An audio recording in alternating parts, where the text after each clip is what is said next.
Now to our coverage of the Russia-Ukraine crisis. Local officials say Russian long-range cruise missiles have allegedly killed 3 people in Ukraine's central city of Dnipro when they hit a space rocket plant and a nearby street. About 15 people were injured and nearby residential buildings damaged. We have more in this report. Lithuania has agreed to allow sanctioned Russian goods to transit its territory on their way to Russia's Kaliningrad enclave, reversing its policy after new European Commission guidelines. The European Commission has issued new guidelines on Kaliningrad transit. It says sanctions do not apply to rail transit via Lithuania to Russia's Kaliningrad. Meanwhile, in Ukraine, battles near Bakhmut are becoming more and more intensive, with Ukrainian forces saying there is no retreating. The soldiers believe that they will definitely retake the burnt wheat fields from the enemy when time comes. Russia attacked the 2 biggest universities in Mykolayiv. At least 10 missiles were fired and 4 people were injured. Luckily, 10 people who were in one of the university's building managed to survive as they moved to the institution's bomb shelter after the first sounds. In Venezia, 23 deaths were recorded, among them 3 children.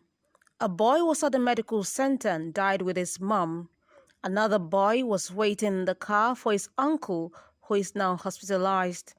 According to the latest data, there are 82 people with mine explosive wounds and burns in hospitals, more than a third of them severe. Debris clearance in the center of the city is still ongoing. A coordination group has been created in the city where relatives are gathered to help find the missing.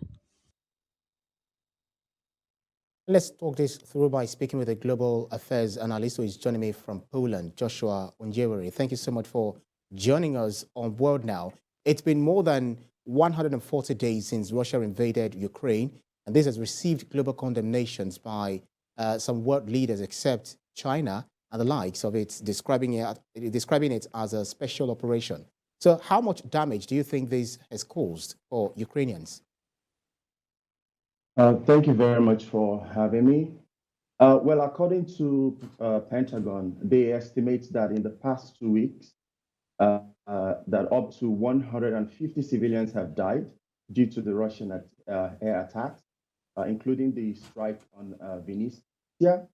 And also, if we go by the statement by the United Nations High Commissioner for Human Rights, Michel Bachelet, who also confirmed that what the Ukrainian officials have been saying, that civilian casualties have been increasing. If we are to go by that statement, then the agency confirmed that over 10,000 civilians' deaths and injuries across Ukraine have been documented since the 3rd of July, with about 335 children amongst the 4,800 documented as killed. And let's not forget that they are stating that this figure can be higher, particularly if you factor in those killings that are not documented yet. Well, as in the rest of the world, Russia's invasion of Ukraine on February 24th is casting a long shadow across Africa. So how much impact has this invasion have on Africa? Well, Ukraine used to be considered the food basket of the world, considering the fact that they are one of the largest exporter of grains. And recently, the European Union leaders had accused Russia, as using food as a weapon. Basically, they accused Russia of targeting food facilities in Ukraine, and they asked Russia to, allow the logistic, the ships that are conveying food to pass through the Black Sea, because Russia is targeting, vessels that are flying that route. So these, as well as other Russian attacks, has been hindering, the supply of food across the world, not just Africa, but considering that most African nations are huge importers of food, we Africans are hugely impacted by this.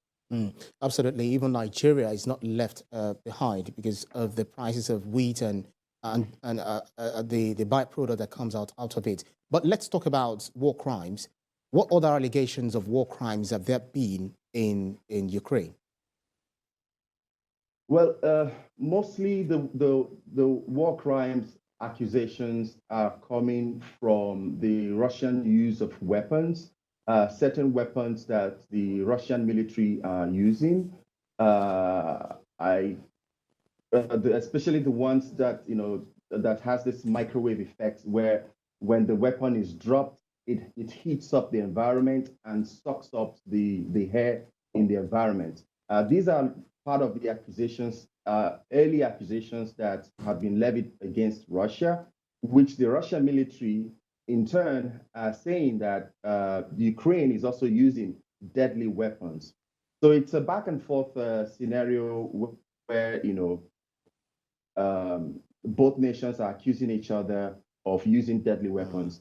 But aside that, yeah, it's as long as this war continues to go on, Russia has made it clear, based on the reports we're getting from Pentagon and also United Nations, that Russia is increasing its attack on the civilian population in order to force Ukrainian military to surrender. Well, before I let you go, Ukraine actually says that it has identified more than 21,000 possible war crimes. So the question here is, could President Putin be prosecuted over Ukraine? Well, I don't see that happening because you would the legal agency that is able to prosecute Russia over time, we haven't seen them successfully prosecute people from Western nations. Mostly they have been successful in prosecuting African leaders. How that is going to play out and the legal framework that will make that possible, I don't see that happening. Worst case scenario is they would have restrictions on Putin's travel and restrict him to just administration within Russia. But prosecuting him, I don't think that will be possible, because it will start from the Russian, Russian civilians and the political leaders giving Putin away for prosecution outside of Russia. Anyways, that remains to be seen how the whole thing will definitely end, because the world is crying, reeling from the crisis between Ukraine and Russia. Thank you so much for that insight, Joshua Onyiwere, Global Affairs Analyst. Thank you.